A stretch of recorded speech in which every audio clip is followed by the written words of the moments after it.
I will kick it off at the top of the hour. So Okay.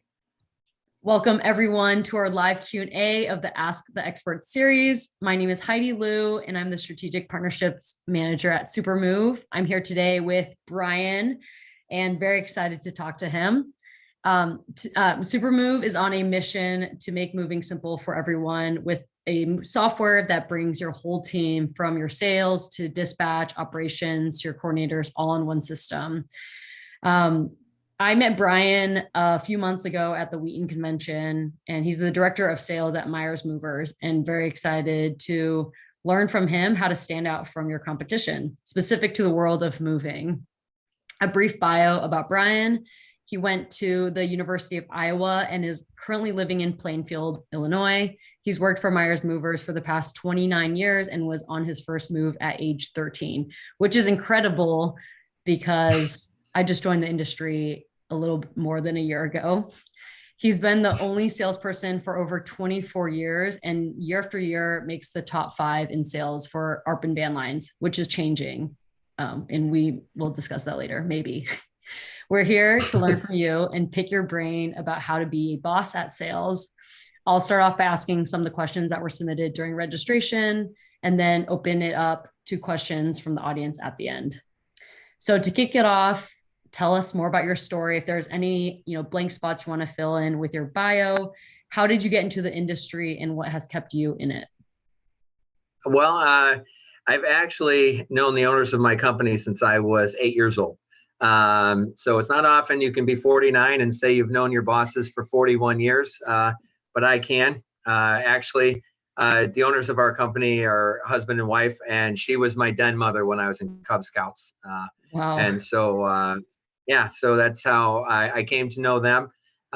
We had a very large move at a local college, and so my boss asked his son if he knew of anyone that wanted to make some extra money. And when you're 13 years old, your options are pretty slim. And I was a big kid, so he asked me if I wanted to be on the job. And I'll never forget watching the guys slinging file boxes up to the 4th floor, thinking, "Oh my goodness, I'll never be able to do this." And 5 years later, when I was 18, I had no problem doing that. So wow.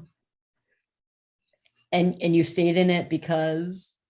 Oh yeah, I've stayed in it. It's just it was my summer job too when I was in college, and then I started surveying for ARPAN and just going out and looking at jobs for national accounts. Wow. And then I had an opportunity to interview with another company in a completely different industry. And at that time, my boss said, "I'd like to make you full-time sales." Wow. And I said, "Well, in all my life, I've worked for friends' parents and only had 2 jobs." I said, "So I'd like to do the interview just so I can see what the process is like." They liked me. I didn't like them. And I've been the salesman of Myers Movers ever since. So that's crazy. So yeah, and it's a fun job. It's every day. As I tell my customers, I'm like, every day is different. I don't know what I'm going to see, who I'm going to meet. And everyone's life is a story, and people are inviting us into their lives. And so you can walk through a house and see something and then start a conversation about it. And then you just learn something new. So it makes it fun. So you're still the only salesperson? Yeah. Yeah. And I go out, we had discussed prior to this about being more technologically savvy, and I am doing some video appointments now, but for the most part, I still go out and look at every single job, whether it's a studio apartment going somewhere or if it's a 10,000 square foot house. I still pretty much get my eyes in person on it. So, wow. But yeah, and put a lot of miles on the company car, but that's okay. I mean, what's it like being the only salesperson? You've always been the only salesperson, but I don't know. Are there times when you wish that you had more help, or are you kind of excited? Yeah, May through August sometimes gets a lot of pressure, but we're not that big, so that's kind of necessitated my being the only salesperson. And I wouldn't say I would like more help. I like being the only game in town, so to speak. And I would say that my selling is a little easier than most because we've been around for almost 100 years. Wow. So a lot of times I walk in the door and people already know about us. I had a customer once that she was in her mid 80s, and I walked in and she said, I remember you moving my grandparents. And so we had moved her grandparents, her parents, her daughter, and her grandson. So we had moved 5 generations of her family. That's Um, incredible. yeah, yeah. And we have very, very loyal customers. We're very blessed in that regard. Yeah, I was going to say, like, talk about having that trust and that credibility.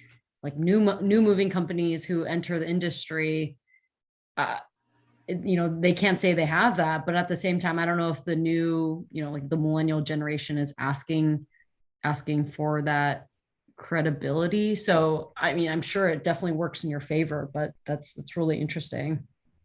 Well, one thing too that, this discussion is about what you can do to set yourself apart.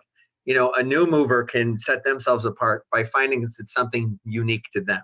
This Mm, is something I was thinking about leading up to this. It's like, I'm fortunate because what makes us unique? Well, the same family's owned our business for 100 years. I'm the only salesman. I'm one of 6 guys who've been with our company for 25 years or longer. We're the wow. mover of the Chicago Bears. Yeah. So I have a lot of unique things to present when I walk in. But if someone starting out can find one thing that sets them apart, because in Chicago there's 300 movers, so you have to set yourself apart somehow. So Wow. Well, the Chicago Bears, how did you guys get that partnership with them? they actually reached out to us. At that time, Arpin Van Lines was the official mover of the NFL. Wow. And so that got our foot in the door with them because they were looking to make a change. And a number of our affiliates at that time, and a few of them still do teams. Our affiliate in Pennsylvania, they do the Eagles and we do the Bears. And so that got our foot in the door. And then after a few years, I think it was probably 7, Arpin decided not to be the official mover of the NFL. It wasn't the NFL didn't want us. They Yeah. just said, we didn't want to pay that money. Yeah. But at that point, we had signed exclusive contracts with the Bears. And so here we are. And, but once again, what sets us apart is the same person and now people have done the Bears forever. For you. The Yeah. owner of my company has been the mover of the Bears for 33 years. And Wow. so, yeah. And to the point where when we moved Mrs. McCaskey, who's 99 years old, she hand wrote a letter to my boss thanking him for the great job that we did moving her and Wow. so we have a lot of continuity, which definitely plays in our favor. I'm sure there's a lot of companies that are like, how do we get that business from them? You're like, you just can't. Yeah, it would, it's a trust thing with them more than anything. They know that they can count on us, that we could be in New York City. Here's a case in point. We were in New York City and one of the guys was having an issue with his back. Mm. In the middle of the night, we drove to a furniture store to go pick up a chair for the guy to sleep in. Oh my gosh. And so that's the thing and here we went to his room at 11 o'clock at night. Here's your new chair to sleep in. And so they know that they can count on us no matter what, which definitely is a feather in our cap. Yeah. Well, so out of all the moves you've done, I don't know if you can even estimate how many moves you've done in your whole life, but what's the one that stands out the most? What do you want to share with us? Well, I had a customer a while ago ask me, they're like, well, how many houses have you been in? And I'm like, well, I probably average 1,000 appointments a year. So if I've been doing it for 29 years, I've been in 29,000 houses. And then you extrapolate that out to the average house saying having 3 people in it. I've seen almost 100,000 people in my life, which is pretty wild. But the move that I would say that sticks out the most is years ago, we moved Chris O'Donnell, the actor. He was in Scent of a Woman. He was Robin in a few Batman movies and really nice guy. And so we did 2 moves for him. And the first move, I went to see him and I told him, I said, I met you before. And he goes, oh yeah. I go, it was after a Cubs game. We were at a bar. I came up to you. I tried to talk to you. You said you couldn't hear me, and I walked away. And he said, well, Bryan, he goes, I probably could hear you. I just wanted you to leave me alone. And so I was like, oh, okay. Well, at least you're being honest. So I brought a Batman poster, and he signed it for me. And I said I was looking for a Scent of a Woman poster, which is a movie he was in with Al Pacino. And I said, but they were harder to find. So he's like, yeah, those are tougher. So that move went great. Then a year later, he called me, and he had sold his house. So he goes, I have 1 day to move. So we packed and loaded a 4-bedroom townhouse in a day. Oh my God. And he asked me to be there. So I was there packing. And as I'm packing in his kitchen, I'm on the countertops, pulling stuff down. And he has all these McDonald's cups with him on them as Robin. And I said, hey, Hollywood, you only drink out of something with your face on it? And he said, Bryan, I get those for free. And I said, Chris, if I had a cup with me on it, I said, I'd drink out of that thing everywhere I went. And when I got there to do the appointment, he wasn't there. And one of his buddies came over, and I walked in the door, and he goes, Chris wanted you to have something. And I said, okay. And it was a Scent of a Woman poster. He had remembered and sent me. Wow. And so then we were there packing, and his buddies come over, and he goes, Bryan, he goes, you want to have a beer with me and my friends? And I'm like, well, Chris, I am on the job, and I really shouldn't drink anything. And he goes, well, Bryan, he goes, I'm the customer, and the customer's always right. So you're going to have a beer with me and my friends. And I said, okay, I'll have one. Yeah. So I had a beer with him and his buddies. And then the driver was there with his wife, and she was just starstruck. And she's like, Chris, can you say hi to my friend? And she had her phone. And he goes, sure. And so he's talking to the friend for just a little bit. And he goes, well, thanks for being a fan. Appreciate it. And we walked around the corner, and I said, that was really nice of you to do. And he goes, it was 30 seconds. And that lady will now watch everything I do for the rest of my life because I was nice to her. And I said, yeah, you're absolutely right. And so the move went great. And we were finishing up, and I brought some stuff to get signed, and I brought that poster. And so the first thing he signed was for my cousin who had just graduated high school, because she loved him. So he signed stuff for her. And then he signed the poster for me, and it says, to Bryan, thanks for all the help. Quit drinking on the job, Chris O'Donnell. Wow. And so we get all done. Driver leaves, and I'm just tidying up the runners and stuff. And I'm about ready to leave, and he comes chugging out of the house. And I'm like, what's the matter? I'm like, did we forget something? And he goes, no, I forgot to tip you. And I said, Chris, I said, you signed all this stuff. I'm making a nice commission off your move. Yeah. I'm good. And he goes, I had 1 day to move, and you made it happen. Wow. So thanks. Wow. And then the next day we went to his brother's house and moved his Robin costume and all of his memorabilia. So that was a lot of fun. Wow. That story gives me the chills. It's just, I didn't know that movers are developing such strong relationships with their customers. I know that there's repeat customers, but I never know how deep and how close these relationships can be. So really appreciate you sharing. Yeah, it's really remarkable. I mean, we're a very important part of people's lives in a very stressful time. I just booked a very little local move for a customer that I moved to New York and back. And the relationship we developed, her husband's one of the leading orthopedic surgeons in the world. And my son wants to be a doctor. So I said, can my son shadow with your husband? Yeah. She's like, absolutely, no problem at all. And it's, when we move her, she requests what crew she wants and what guy she wants, because she knows them so well now that that's the relationship and the comfort level that people have. Yeah, it's like how people have relationships with their doctors. It's specific people that they want to interact with again and again. And it's remarkable. People that are listening, they can relate. They'll have customers that have told them things that they really didn't want to know about their customers, that are being sometimes a little too forthcoming during a conversation. But if they feel that comfortable having you move their stuff, then sometimes they feel comfortable sharing things that they wouldn't tell anybody but you. So yeah, or maybe they're in a state of panic, and so they're just spouting out things. That's very true too. Being the only salesperson, I know you talked about it being kind of a good thing, but I'm curious, what are some of the biggest challenges that you face in your day-to-day? Day-to-day is, problem solving. Sometimes not only are you a salesman or a mover, sometimes you're a fireman and you've got fires to put out. I'm very fortunate because with this tight knit as we are, I mean, my coworker Amy, who's on here right now, and I'm not just saying this because I know she's on here.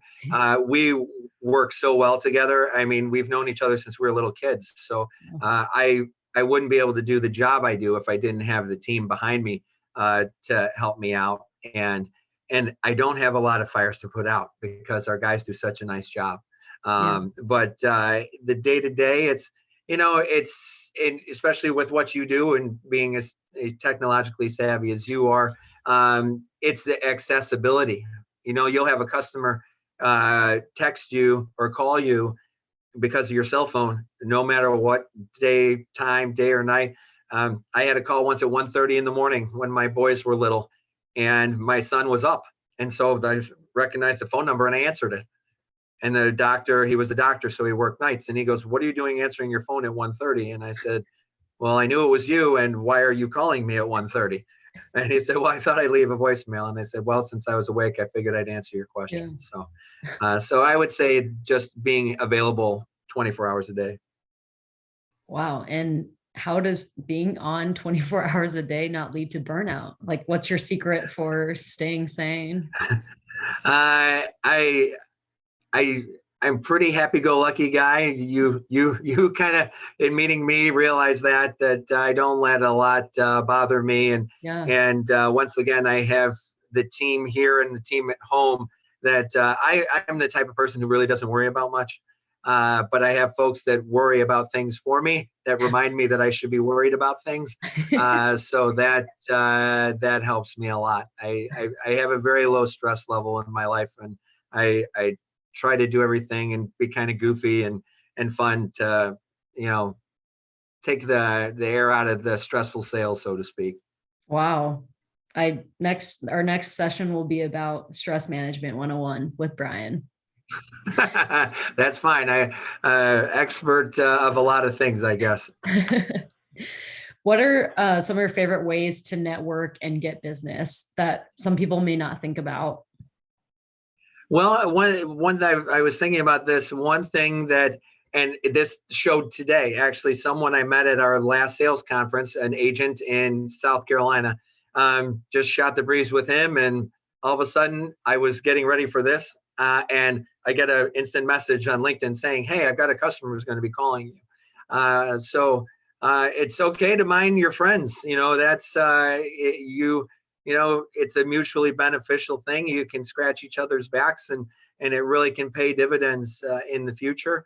Another way that I've found that I've started trying to do more recently is this platform on LinkedIn. Like, if I have a good move and I know the customer, it's not creepy like you're going on some other form of social media, but you can say, "Hey, I knew that move went great. Let me come back around to them on here."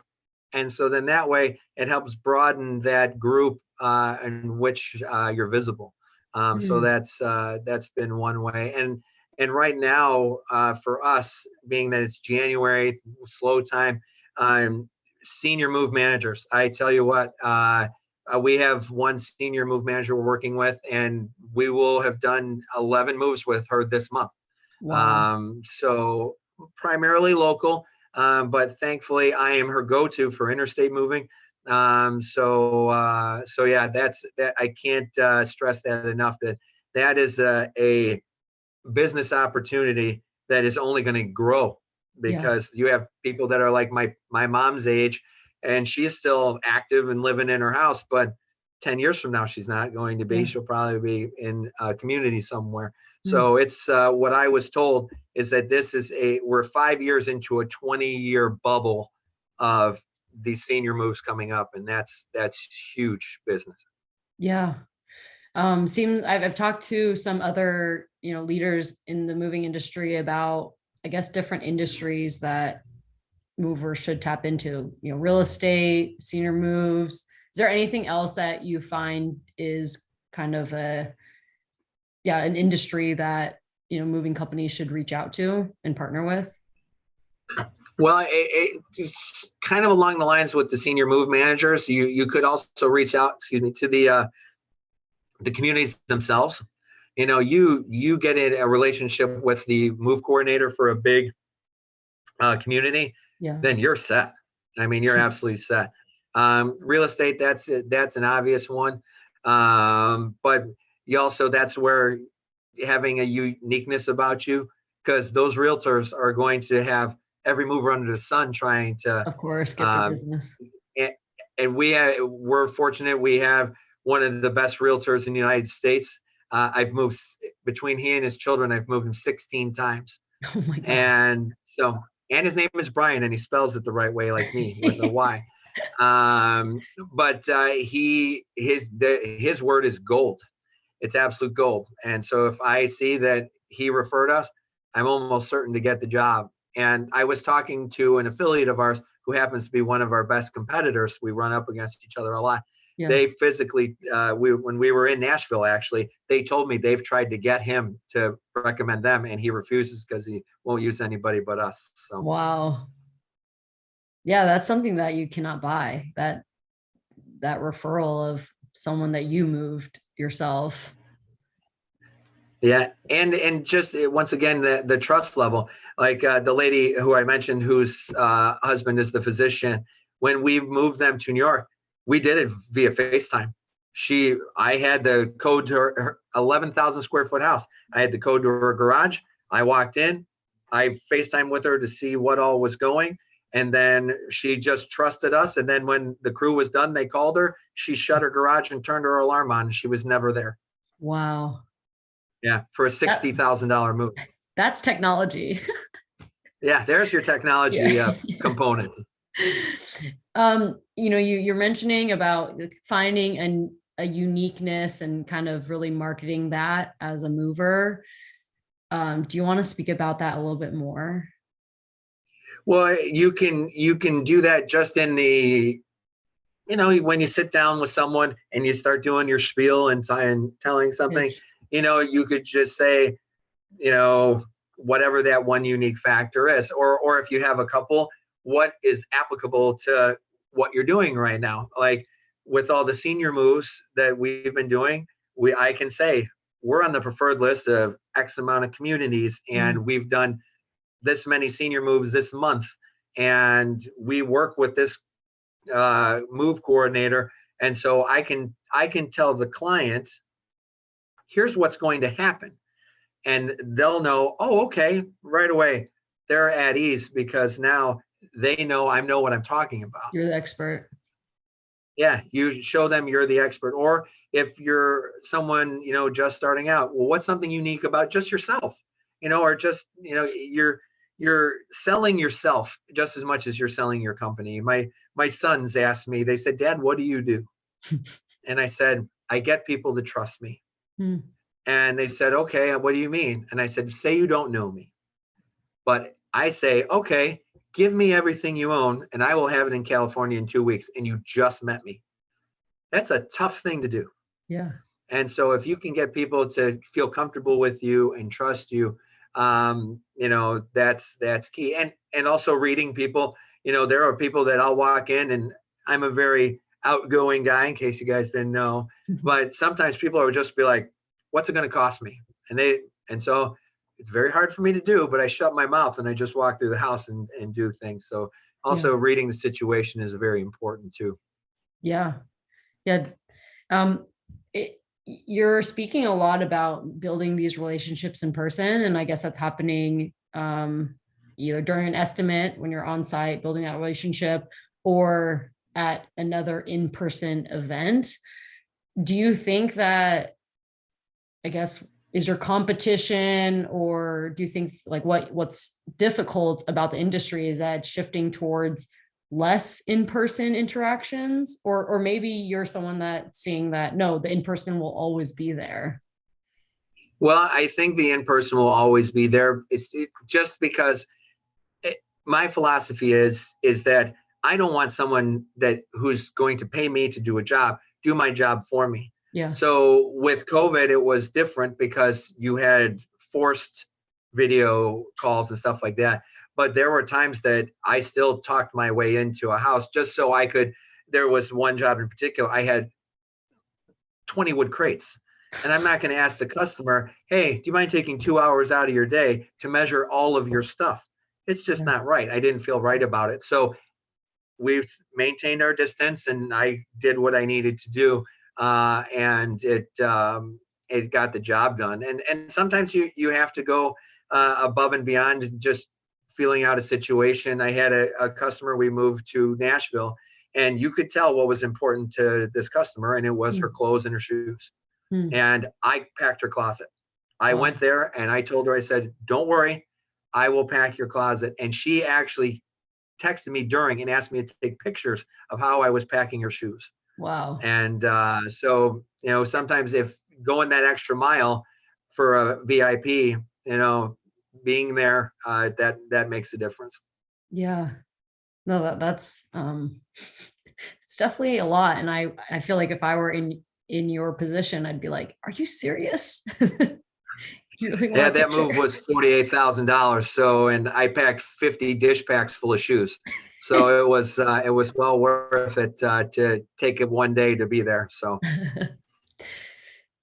I just want to remind everyone, if you guys have any questions, feel free to post them in the Q&A. Mario, thanks for commenting in the chat. But we will go over the Q&A once I'm done with the prepped questions. And thanks for everyone who did submit questions before. So I did get this. When quoting move prices, do you include any coverage packages? well, one thing on virtually every interstate estimate that I do, I include full coverage with a zero deductible. My philosophy is then that way the customer knows it's there for them. Yeah. And it's almost a guarantee that they'll take it.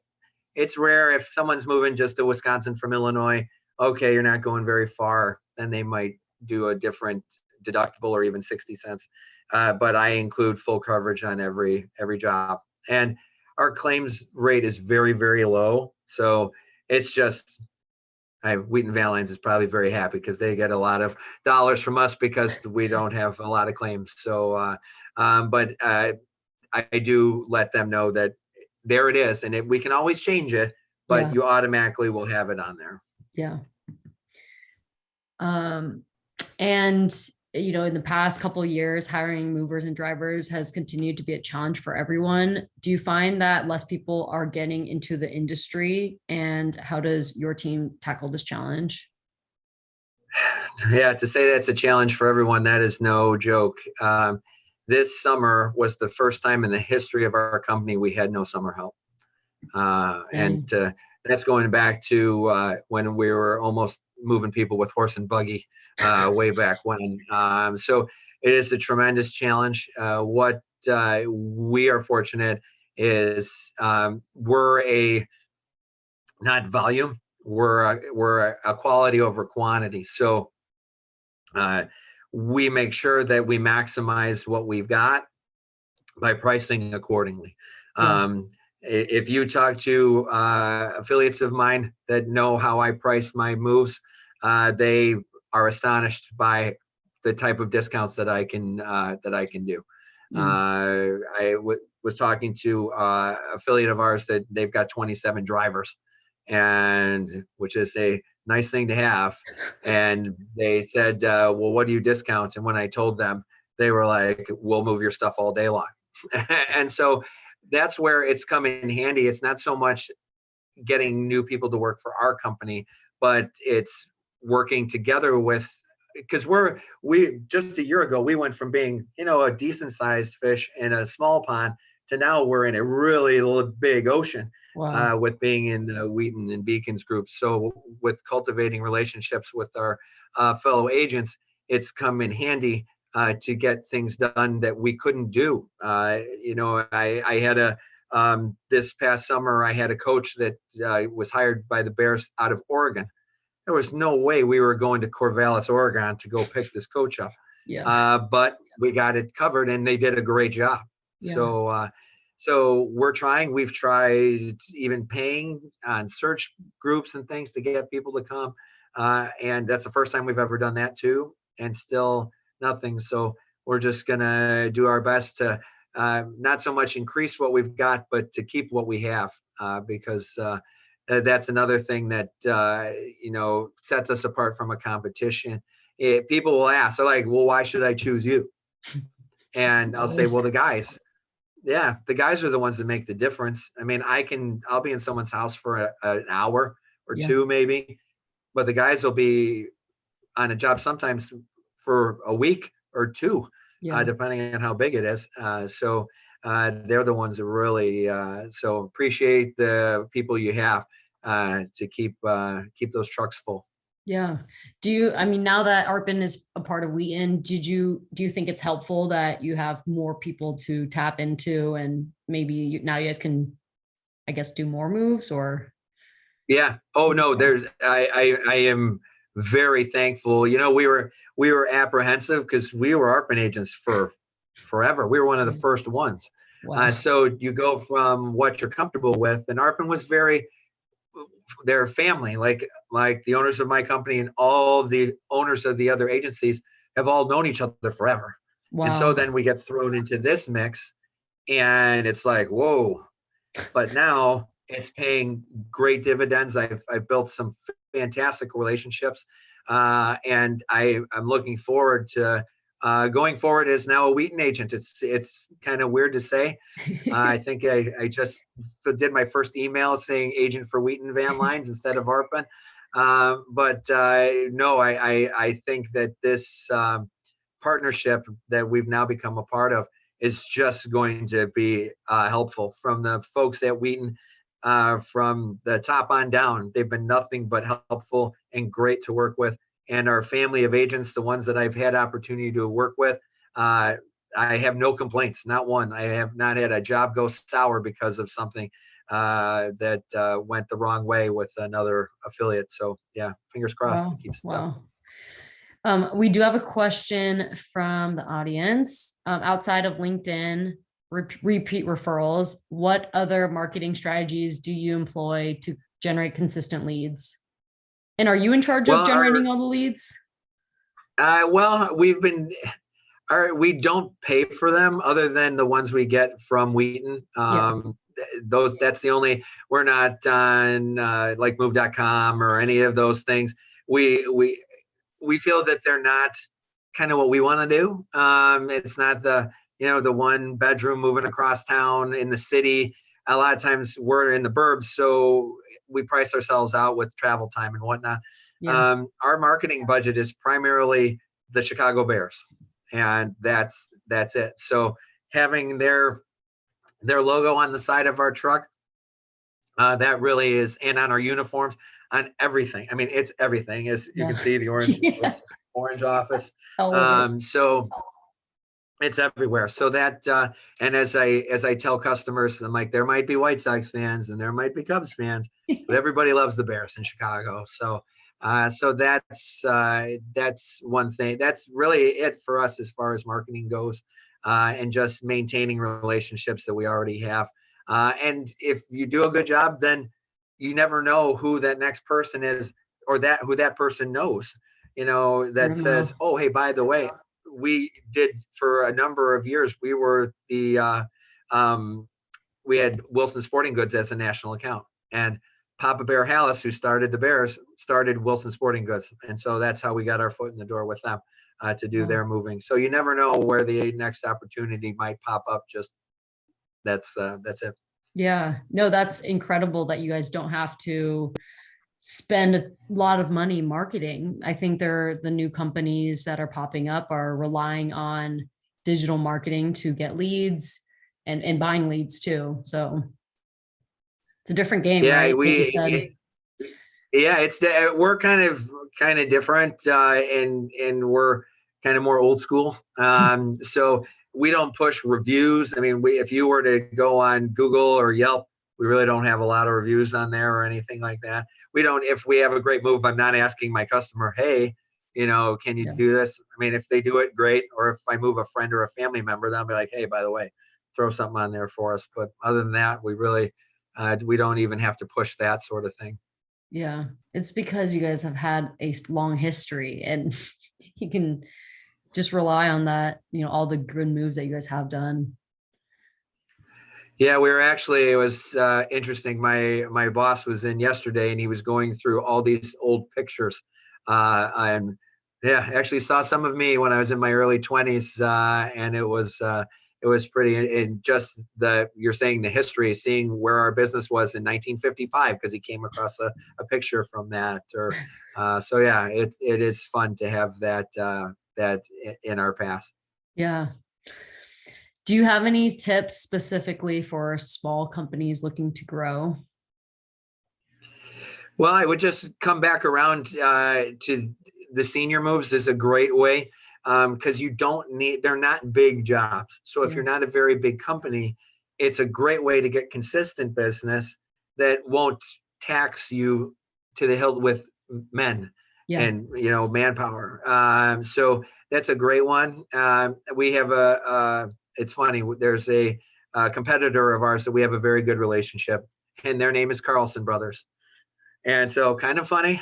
And their salesman's last name is Meyer. So go figure. But they are a small business that they have 3 to 4 guys usually. And their main work is senior moves. Oh, wow. And so Like the that's focus. it keeps them afloat. And they're very good at it. And that's the uniqueness then. You could say, you can go in there and say, hey, look, we specialize in this. Yeah. And then that could be the thing that gets you to the finish line. Yeah. It seems like a really easy tidbit, but now that I think about it, a lot of our, I mean, I could even say a lot of super move customers, a lot of moving companies I talk to, I can't say that there's, like a unique identifier that they pitch. You know, uh, I don't know how a lot of companies are really standing out today if they don't have that, on their website, if they're not the ones that are sharing that all the time.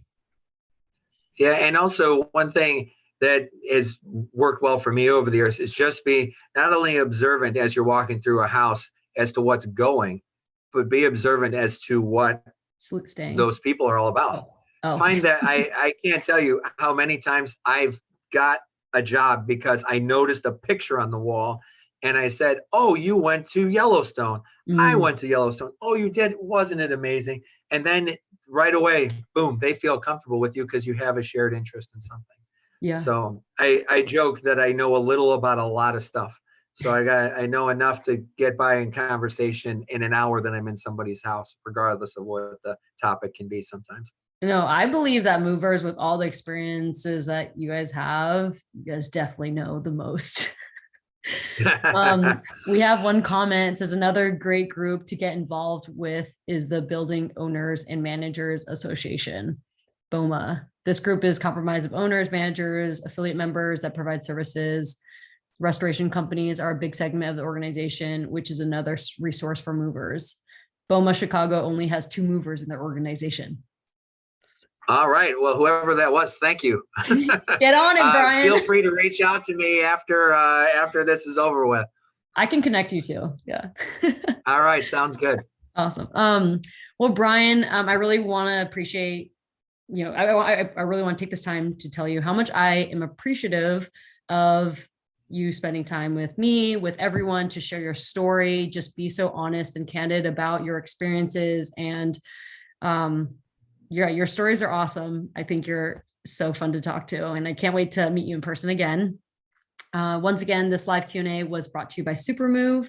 We bring your whole team to one system and make it as easy as possible to run your moving company. And if you're not using any moving software today, feel free to reach out to me or check out our website and we can get you set up on a demo. Any last words, Bryan? Well, I just wanted to thank you and for letting me be a part of this. I was very honored. It's nice to be recognized, but I like the format and being able to share. It's been great meeting you, and I look forward to working together in the future. And if anyone who's on here, if you ever have any questions or need some advice or whatever, just link with me and shoot me a message. I'll be happy to help you any way that I can. unless Awesome. you're a competitor in Chicago, in which case then I'll have to see about that. Exception. All right. Well, thank you everyone for attending. And yeah, I'll make sure I put Bryan's LinkedIn in the description once this is recording, and look out for our next event by following Supermove on social media. All right. Thanks so much, Bryan. All right. Thanks, Heidi. Take care. Bye. Bye.